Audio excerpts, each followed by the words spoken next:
Assalamualaikum warahmatullahi wabarakatuh. Bagaimana kabar hari ini ananda-anandaku sekalian? Alhamdulillah, luar biasa, bersemangat. Allahu Akbar, Allahu Akbar, Allahu Akbar. Ya, pembelajaran kita kali ini adalah masih berada pada tema 6 tentang cita-citaku. Tema 3, giat berusaha meraih cita-cita, pembelajaran 3. Sebelum kita memulai pembelajaran, mari kita bersama-sama kita awali dengan berdoa. Berdoa dimulai, berdoa selesai. Tujuan pembelajaran kita adalah yang pertama mengetahui tempat ibadah yang ada di Indonesia. Kemudian mengetahui sejarah pembangunan Masjid Istiqlal, mencari informasi sejarah pembangunan Gereja Katedral, mengetahui penjelasan tentang peta tematik, yaitu tentang sumber daya alam. Ya, ini adalah gambar sebuah masjid, dan ini adalah gereja, ini adalah kelenteng, ini adalah pura, dan ini adalah vihara. Mari kita cari lebih lanjut, mencari tahu lebih lanjut tentang agama-agama yang ada di Indonesia. Yang pertama adalah agama Islam. Agama Islam tempat ibadahnya adalah masjid. Dan kitab sucinya adalah Al-Quran. Hari rayanya adalah Idul Fitri dan Idul Adha. Nomor 2, Kristen Protestan. Tempat ibadahnya adalah gereja Protestan. Kitab sucinya adalah Injil. Hari rayanya adalah Natal. Yang ketiga adalah Kristen Katolik. Tempat ibadah gereja Katolik, kitab suci Injil, hari raya Natal. Nomor 4, agama Hindu. Tempat ibadahnya adalah pura, kitab sucinya adalah Weda, hari rayanya adalah Nyepi, Saraswati, Galungan, Kuningan. 5, Buddha. Tempat ibadahnya adalah vihara, kitab sucinya Tripitaka, hari raya Waisak dan Asada. Yang terakhir adalah agama Konghucu. Tempat ibadahnya adalah kelenteng. Kitab sucinya Sisu Wujing. Hari rayanya adalah Tahun Baru Imlek, Cap Gome, dan lain-lain.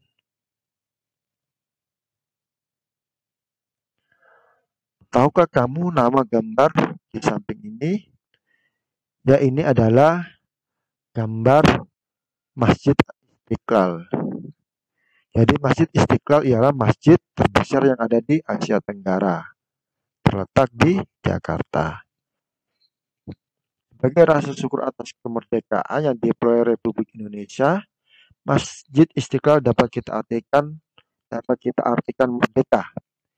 Ide awal pembangunan masjid ini ialah dari Bapak Kiai Haji Wahid Hasyim, yang pada saat itu adalah Menteri Agama tahun 1950, dan Bapak Anwar Cokroaminoto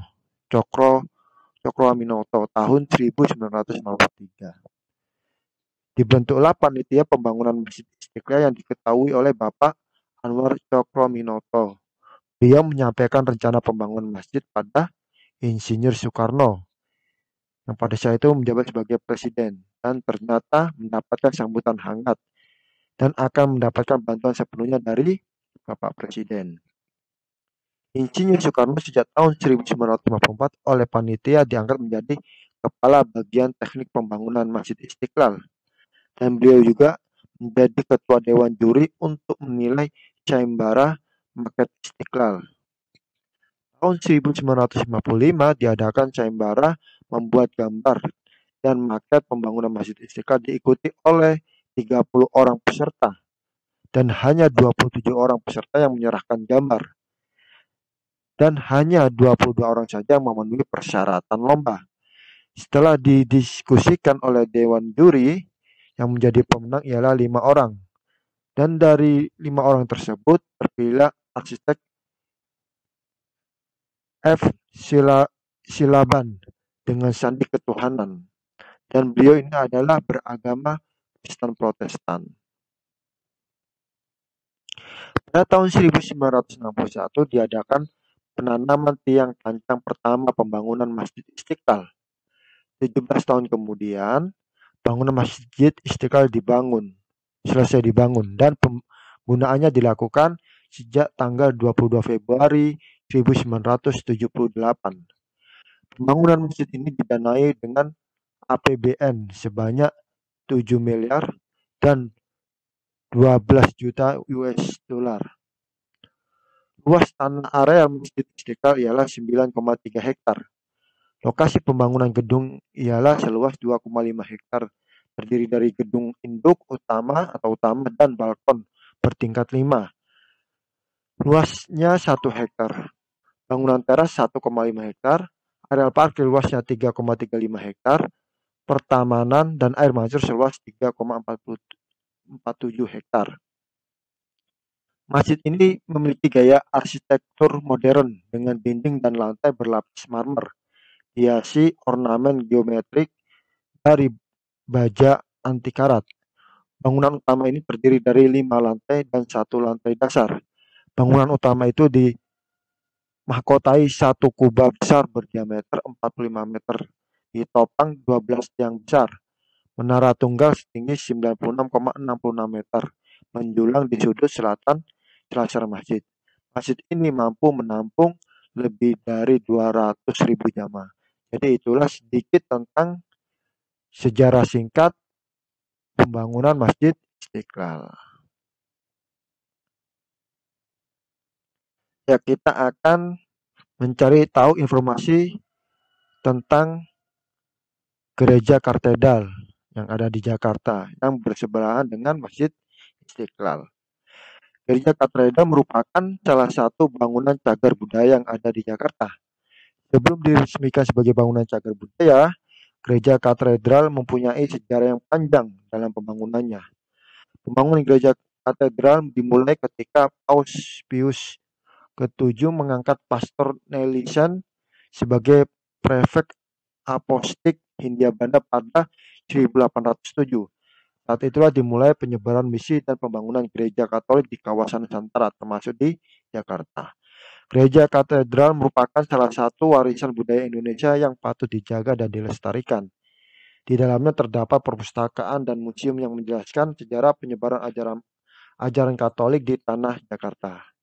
Selain itu, lokasi gereja Katedral yang berseberangan dengan Masjid Istiqlal menandakan sejak dahulu manusia Indonesia telah hidup dalam rasa toleransi dan kebersamaan yang sangat tinggi. Maka daripada itu, kita sebagai penerus, maka kita harus saling menjaga toleransi dalam beragama dan saling menghargai terhadap perbedaan agama. Ayo membaca. Perhatikan peta berikut ini.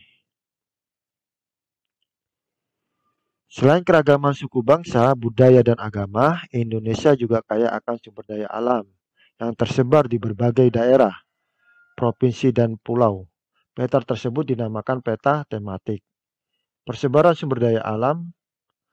Peta persebaran sumber daya berupa tumbuhan di atas menunjukkan daerah-daerah yang memiliki sumber daya tumbuhan untuk kebutuhan hidup masyarakat Indonesia. Sumber daya alam tumbuhan diantaranya adalah tanaman pangan, tanaman industri, dan hutan.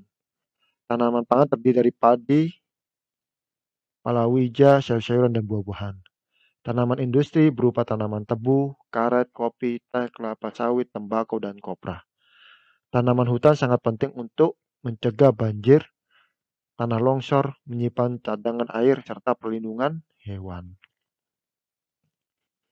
Ya, selain daripada gambar di atas, berikut adalah persebaran hasil pertanian. Yang pertama adalah padi. Itu terdapat di Aceh, banyak terdapat di Aceh, Sumatera Barat, Sumatera Selatan, Jawa, Sulawesi Selatan, Sulawesi Utara, dan Nusa Tenggara Barat. Jagung banyak terdapat di Jawa Tengah, Wonosobo, Semarang, Jepara, dan Rembang, Jawa Timur, Madura, dan Sulawesi, Minahasa, dan sekitar Danau Tempe.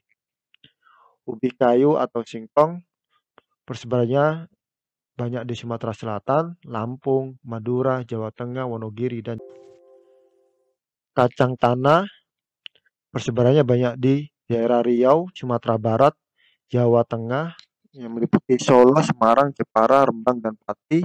Jawa Barat meliputi Cirebon, Bali, dan Nusa Tenggara Barat meliputi Lombok.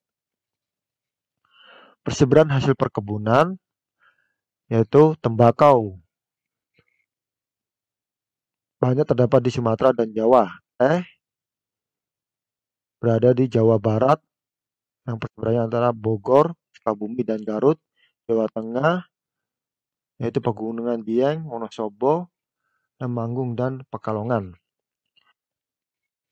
Kopi persebarannya ada di Jawa, Sumatera, Sulawesi, dan Nusa Tenggara Timur. Karet persebarannya di daerah Aceh, meliputi Tanah Gayo, Alas. Sumatera Utara meliputi kisaran Deli dan Serdang, Bengkulu, Jawa, dan Kalimantan Selatan meliputi Pegunungan Meratus. Kelapa atau kopra persebarannya di daerah Jawa, Sulawesi Utara, Gorontalo, dan Kalimantan Selatan. Coklat persebarannya banyak terdapat di Jawa Tengah, meliputi Salatiga dan Sulawesi Tenggara. Pala persebarannya banyak di Jawa Barat dan Maluku. Cengkeh berada di Aceh, Sumatera Utara meliputi Tapanuli, Jawa Barat meliputi Banten, Jawa Tengah meliputi Banyumas, Sulawesi Utara, dan Maluku.